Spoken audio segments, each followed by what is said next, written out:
বাঙালি আর rasgulla, what a romantic combination. Sponge rasgulla, নলেন গুড়ের রসগোল্লা, আহা, ভাবলেই জিভে জল চলে আসে, কি তাই না? মনে হয় কি আছে জীবনে এই রসগোল্লা ছাড়া। কিন্তু ওই যে হিংসুটে ব্লাড সুগার জ্বালিয়ে মারল। হাই ফ্রেন্ডস, আমি শর্মিষ্ঠা। আমার চ্যানেল হেলথ হাগস ওয়েলস চ্যানেলে আবার আমি চলে এসেছি আমার হেলথ টিপস নিয়ে। শুরুতেই ভাবছেন তো আজকে আবার হঠাৎ করে রসগোল্লা নিয়ে কি বলছে। চলুন আজকে আমরা জেনে নিই আমাদের শরীরে খাবার কিভাবে হজম হয় আর আমাদের শরীরের কোষগুলোতে পুষ্টি ঠিক কিভাবে পৌঁছয়। আর ডায়াবেটিস যার জন্য এই রসগোল্লা, তা কেন হয় আর কিভাবে হয়, আর হলে কি কি হয়।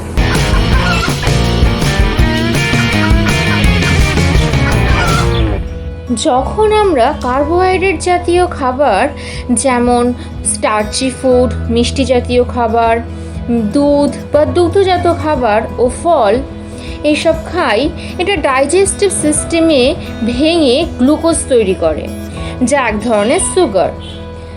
আমাদের খাবারের থেকে গ্লুকোজের প্রয়োজন, কারণ এটি আমাদেরকে এনার্জি দেয়। এই গ্লুকোজ তখন রক্তের শিরা উপশিরার মধ্যে দিয়ে সারা শরীরে ছড়িয়ে পড়ে, আর শরীর তখন বুঝতে পারে রক্তে গ্লুকোজের পরিমাণ বাড়ছে। তখন প্যানক্রিয়াস, একটা ছোট গ্ল্যান্ড যা স্টমাকের ঠিক নিচেই থাকে, সেটি একটা ইনসুলিন নামের হরমোনকে রিলিজ করে। শিরা উপশিরার মধ্যে দিয়ে তখন ইনসুলিন গ্লুকোজকে ক্যারি করে শরীরের সব কোষে যেখানে তার প্রয়োজন সেখানে পৌঁছে দেয়। বিভিন্ন কোষের মধ্যে গ্লুকোজ স্টোর করে রাখে এনার্জির জন্য। ইনসুলিন হলো অনেকটা চাবির মতো, যা সেলের দরজা খুলতে সাহায্য করে, যাতে গ্লুকোজ সেলের ভেতরে ঢুকতে পারে। এর ফলে রক্তে গ্লুকোজ লেভেল কমে যেতে পারে, কিন্তু তা হয় না, কারণ লিভার জমানো এক্সট্রা গ্লুকোজকে রিলিজ করে দেয়, ফলে রক্তে গ্লুকোজের পরিমাণ আবার বেড়ে যায়। তখন প্যানক্রিয়াস আবার ইনসুলিন তৈরি করে ওই গ্লুকোজকে রক্তধমনীতে মাসল সেলে পৌঁছে দেওয়ার জন্য কাজ করে। শরীরের ভেতরে সব কিছুর কার্যকারিতা বা বডি ফাংশন তখনই বেস্ট হয় যদি গ্লুকোজ অপটিমাম লেভেলে থাকে। যদি এটা বেড়ে যায়, সেটা বডি ফাংশন পছন্দ করে না। সাধারণত শরীরের ভেতরে একটা সাইকেল আছে যা গ্লুকোজ ও ইনসুলিন লেভেলকে ব্যালেন্স করে, এবং এটা সম্ভব হয় যে খাবারটা আমরা খাই, প্যানক্রিয়াস ও লিভার এই সব কিছুর একটা মিলিত কার্যকারিতায়। যদিও সব মানুষের ক্ষেত্রে এই সিস্টেম ঠিকভাবে কাজ করে না, আর তখনই ডায়াবেটিসের সমস্যা আসে। প্রধানত দুই ধরনের ডায়াবেটিস আছে, টাইপ 1 আর টাইপ 2। টাইপ 1 ডায়াবেটিসে শরীর কোনো ইনসুলিন তৈরি করতে পারে না। এর কারণ হলো অটো ইমিউন রেসপন্স, যেখানে প্যানক্রিয়াস থেকে ইনসুলিন তৈরি করার ক্ষমতা নষ্ট হয়ে যায়। এর কারণ যদিও পুরোপুরি জানা যায়নি যে কেন কিছু মানুষের এই সমস্যাটি হয়, কারণ অনেকের এই সমস্যা থাকে না। ডায়াবেটিসের মধ্যেও মাত্র 10% কেসেস হলো টাইপ 1 ডায়াবেটিস। টাইপ 1 ডায়াবেটিসে কার্বোহাইড্রেট জাতীয় খাবার গ্লুকোজে পরিণত হয়ে রক্তে মিশে গেলেও সেই গ্লুকোজকে সেলে পৌঁছে দেওয়ার জন্য প্যানক্রিয়াস থেকে ইনসুলিন ক্ষরণ হয় না। তাই রক্তে গ্লুকোজের লেভেল বাড়তেই থাকে। এই অবস্থায় শরীর কিডনির সাহায্যে গ্লুকোজের লেভেলকে কমাতে চেষ্টা করে। তাই যাদের টাইপ 1 ডায়াবেটিস হয়েছে তাদের ঘন ঘন টয়লেট যেতে হয় ইউরিন পাসের জন্য। যেহেতু কিডনি রক্তের গ্লুকোজকে ফিল্টার করে, তাই প্রচুর জলের প্রয়োজন হয়। তাই যাদের টাইপ 1 ডায়াবেটিস হয় তাদের একটু পরেই জল তেষ্টা পায়। যে ইউরিনটা বেরিয়ে যাচ্ছে তাতে প্রচুর গ্লুকোজ থাকে, আর তার ফলে ব্যাকটেরিয়াল ইনফেকশন বা থ্রাশ বা জেনিটাল ইচিং এই সমস্যাটা দেখা দেয়। রক্তে যেহেতু গ্লুকোজের পরিমাণ বেশি থাকে, তাই কোনো ক্ষতস্থানেও ব্যাকটেরিয়া ইনফেকশনের পরিমাণ বেশি হয়, ফলে সেই ক্ষতস্থানটা হিল হতে অনেকটা বেশি সময় লাগে। গ্লুকোজ চোখের লেন্সের সামনেও জমে যায়, যার জন্য ঘোলাটে দেখতে লাগে। টাইপ 1 ডায়াবেটিসে আক্রান্তদের এনার্জি খুব লো থাকে, কারণ গ্লুকোজ সেলে গিয়ে পৌঁছতে পারে না, ফলে আলসেমি লাগে, সারাদিনের ডেইলি রুটিনের কাজ করতেও ইচ্ছে করে না।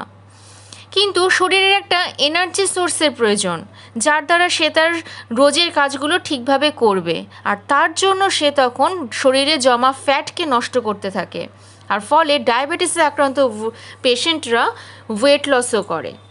সুতরাং টাইপ 1 ডায়াবেটিসের লক্ষণগুলি হলো urination, genital itching, thirst, slow healing, blurred vision, weight loss আর টায়ার্ডনেস।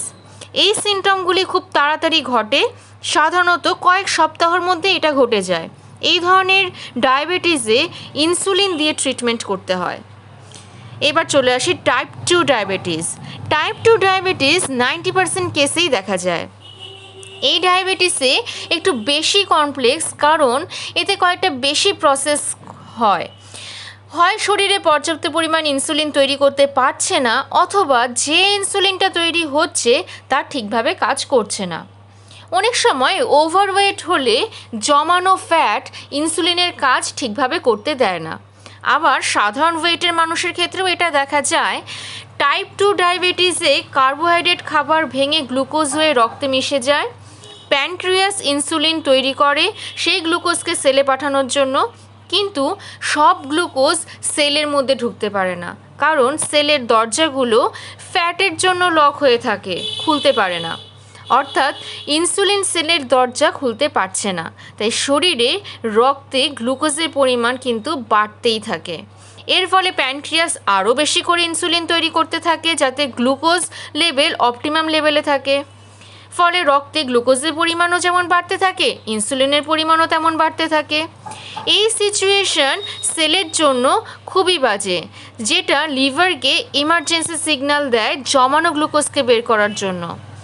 রক্তে গ্লুকোজের পরিমাণ বাড়তেই থাকে, প্যানক্রিয়াসেও ইনসুলিন প্রডিউস করতে থাকে। একসময় শরীর কিন্তু এটাকে আর সামলাতে পারে না, ফলে ইনসুলিন ক্ষরণ বন্ধ হয়ে যায়। টাইপ 2 ডায়াবেটিসেও urination, thirst, genital itching, slow healing of wound, blurred vision, tiredness, weight loss এই সিমটমগুলিই থাকে। তবে টাইপ 2 সিমটম কিন্তু খুব আস্তে আস্তে আসে। মানুষ এই ডায়াবেটিস নিয়ে 10 বছর পর্যন্ত কাটিয়ে দিতে পারে কিছুমাত্র কোনো রকম সিমটম না বুঝেই। বন্ধুরা, হোয়াট ইজ ডায়াবেটিস আশা করি আপনাদেরকে আমি বোঝাতে পেরেছি। টাইপ 2 ডায়াবেটিস কিভাবে ন্যাচারাল ওয়েতে কিওর করা যায় সেটা নিয়ে আমি চলে আসবো আমার নেক্সট ভিডিওতে। Till then, bye by.